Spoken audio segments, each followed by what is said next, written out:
Moab is one of the most unique environments in the whole world. There's nowhere else that has as diverse an opportunity to recreate as Moab. One of the things that's really important during your visit here is to just stay within your abilities. You don't want to go on a long hike or a strenuous hike when you have some medical problems or you're recovering from something like a hip surgery. We want you to be able to do these hikes, be smart, plan ahead, use your best judgment. So we see folks on the trail carrying one little bottle of water like this. This is not enough water. It's amazing how many times we see this. This is even not enough water. This is 1 quart. You need about 4 of these to go on a hike in the middle of the day. And this is how much water you want. You want a gallon of water. And that's if you're adapted to the heat. You have to have a lot of water. 2 or 3 times as much as you think you need. Along with water, you want to have salty snacks. You want chips, crackers, pretzels. You have to have some salt intake. You have to have some electrolyte intake. So make sure you snack the entire time.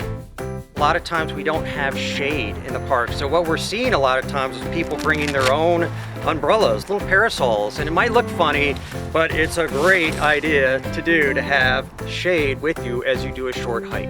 But many times people visit in the winter as well, and we have a lot of cold and ice. So you have to be prepared for that as well. It's a high desert here. It can be very cold, especially at night when the sun goes down. Actually, we have many search and rescue incidents with folks just not having a headlamp, and we could have prevented that just having a headlamp.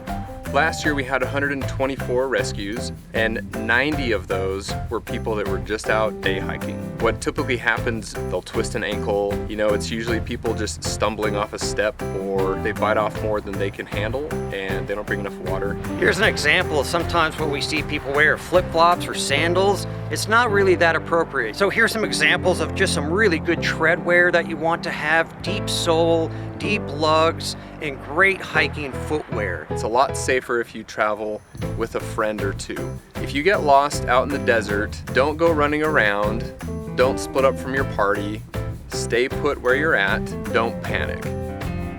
And these are just simple things you can do if you're not used to the desert. It's understandable, you come here and it's a different environment. So just follow some of these key tips and you'll have a great trip in the national parks.